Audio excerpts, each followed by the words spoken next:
दोस्तों, राजस्थान जहाँ रेत है, जहाँ परंपराएं हैं, जहाँ इज्जत शब्द बहुत बड़ा है, लेकिन इसी इज्जत के नाम पर कितनी औरतों की जिंदगी रेत में दबा दी जाती है। कोई नहीं पूछता।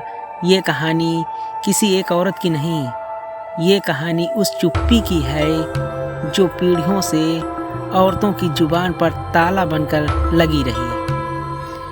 थार के बीच बसा एक गांव, रुणिचा खेड़ा। यहाँ सूरज आग बरसाता था और लोग परंपराएं। यहाँ कहा जाता था, औरतें जितनी चुप उतना घर सुखी। गांव में लड़कियां पैदा होती थी, पर सपने पैदा नहीं होने दिए जाते थे। उसी गांव में धापू नाम की एक लड़की थी। नाम छोटा था पर किस्मत बहुत बड़ी। 8 साल की उम्र में गुड़ियों से खेलना छोड़ दिया, क्योंकि घर के काम सीखने थे।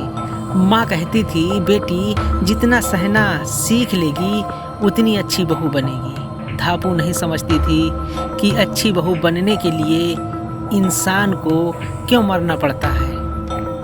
16 साल की उम्र में धापू की शादी तय हो गई। डोली उठी, माँ रोई, पर धापू चुप थी, क्योंकि उसे सिखाया गया था रोना कमजोरी है औरत की। ससुराल पहुंची और वहीं से उसकी आवाज़ खो गई। पति मारता नहीं था, पर देखता भी नहीं था। सास हर दिन कहती, बांझ है ये, घर की किस्मत खा गई। हर ताना सीधे धापू की आत्मा में लगता।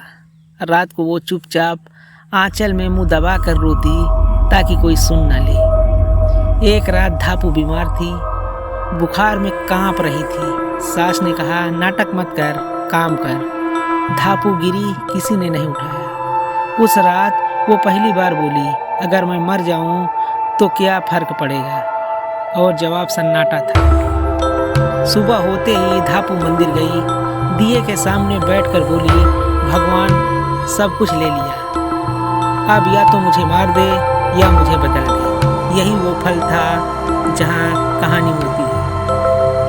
धापू ने फैसला किया, वो मरेगी नहीं, वो पढ़ना सीखेगी। वो चुपचाप छुप कर पढ़ रही थी। अक्षर सीखते सीखते खुद को पहचानने लगी। दर्द अब कमजोरी नहीं, ताकत बन रहा था। सालों बाद धापू पंचायत में खड़ी हुई। हाथ कांप रहे थे पर आवाज़ नहीं। उसने कहा, हमने सब सहा, लेकिन अब नहीं। गांव सन्न रह गया।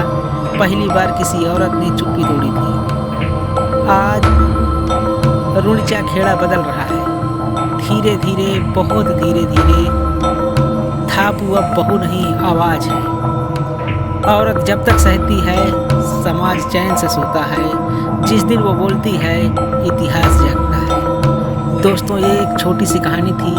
अगर पसंद आई है तो वीडियो को लाइक करके चैनल को सब्सक्राइब कर लें। धन्यवाद।